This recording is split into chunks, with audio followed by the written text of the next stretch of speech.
नमस्कार।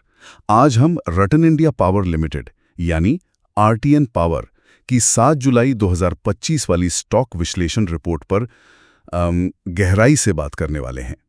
हमारे पास ये पूरी रिपोर्ट है, RTN power stock report 2025-07-07-2146.pdf, और इसमें ना एक मजेदार कॉन्ट्रास्ट दिख रहा है। हाँ बिल्कुल। मतलब हाल की तेजी, वो मोमेंटम तो है शेयर में, लेकिन कंपनी की जो बुनियादी वित्तीय सेहत है, मतलब ड्यूरेबिलिटी और वैल्यूएशन, वो कुछ सवाल खड़े कर रहे हैं। सही।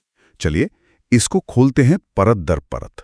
रिपोर्ट का जो डीवीएम फ्रेमवर्क है उसके जरिए शुरुआत करते हैं ड्यूरेबिलिटी से। स्थायित्व रिपोर्ट ने स्कोर दिया है 5500,000।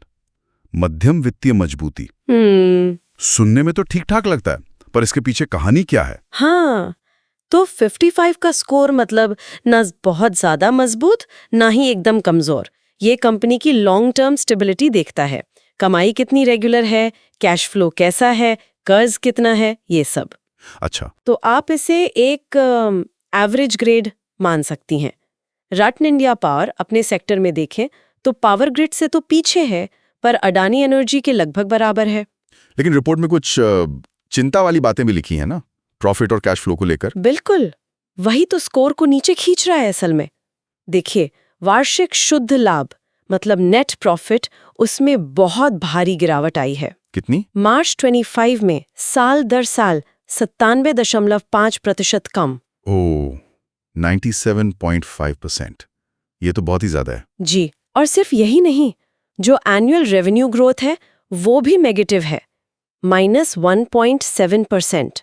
और ऑपरेशन से जो कैश आता है वो भी करीब 68.6% कम हुआ है। तो ये आंकड़े ना कंपनी के वित्तीय सेहत पर थोड़े सवाल उठाते हैं। हाँ, एक पॉजिटिव ये है कि long term debt to equity ratio 0.7 industry average से बेहतर है। ठीक है, तो ड्यूरेबिलिटी की तस्वीर थोड़ी मिलीजुली है, लेकिन चिंताएं ज्यादा हैं। अच्छा, अब आते हैं वैल्यूएशन पर। स्कोर 411 है, मध्यम मूल्यांकन। जी, इसका क्या मतलब निकालें? स्टॉक सस्ता है, महंगा है, क्या? देखिए 41 का स्कोर बताता है कि अगर हम पीई या पीबीवी जैसे रेशियो देखें तो स्टॉक न तो एकदम सस्ता कहा जा सकता है, न ही बहुत ज्यादा महंगा। इसका जो मौजूदा पीई है टीटीएम वाला, वो 38.5 है। ये इंडस्ट्री के एवरेज से ज्यादा है। अच्छा, यहाँ एक बहुत इंटरेस्टिंग पॉइंट है रिपोर्ट में। वो कहती है कि stock PE strong sell zone में है। हाँ, ये थोड़ा चौंकाता है। मतलब ऐसा क्यों? हाँ, ये असल में हिस्टोरिकल पीई लेवल्स के आधार पर है। एनालिसिस ये कहता है कि रतन इंडिया पावर ने अपने पूरे इतिहास में मतलब 100% टाइम अपने इस मौजूदा पीई 38.5 से नीचे ही ट्रेड किया है। ओह, मतलब ये अभी अपने इतिहास के हिसाब से काफी महंगा चल रहा है। बिल्कुल, और जब ऐसा होता है तो ये एक संकेत हो सकता है कि शायद जो तेजी आनी थी वो आ चुकी है और अब स्टॉक अपने पुराने औसत पीई की तरफ वापस जा सकता है। अच्छा, इसीलिए इसे सेल जोन कहा गया है इस मैट्रिक के हिसाब से। और एक और बात, पीईजी रेशो भी नेगेटिव है, -0.4, जो ग्रोथ की उम्मीदों पर भी सवाल उठाता है। समझ गया। तो वैल्यूएशन भी कोई बहुत आकर्षक नहीं लग रहा, बल्कि महंगा होने का संकेत है। जी, ऐतिहासिक रूप से। चलिए अब तीसरे पहलू पर आते हैं, मोमेंटम यानी गति। स्कोर 61,600 है, तकनीकी रूप से मध्यम तेजी। ये तो काफी पॉजिटिव लग रहा है। हाँ, 60 से ऊपर का स्कोर अच्छा माना जाता है, और ये हाल की जो प्राइस मूवमेंट है और टेक्निकल इंडिकेटर्स हैं उनमें मजबूती दिखा रहा है। जैसे स्टॉक अपने सभी जरूरी मूविंग एवरेज SMA और EMA मतलब शॉर्ट टर्म और लॉन्ग टर्म ट्रेंड लाइंस, उन सबसे ऊपर चल रहा है। ओके, और MACD जैसे जो मोमेंटम इंडिकेटर हैं वो भी तेजी ही दिखा रहे हैं। लेकिन इसमें भी शायद कोई चेतावनी है। RSI और MFI को लेकर कुछ था। हाँ, सही पकड़ा आपने। RSI जो ओवरबॉट ओवरसोल्ड बताता है वो 68.2 पर है, और MFI जो मनी फ्लो इंडेक्स है वो 78.2 पर। तो ये ज्यादा है? हाँ, ये दोनों ओवरबॉट यानी अत्यधिक खरीदी के लेवल के काफी करीब है।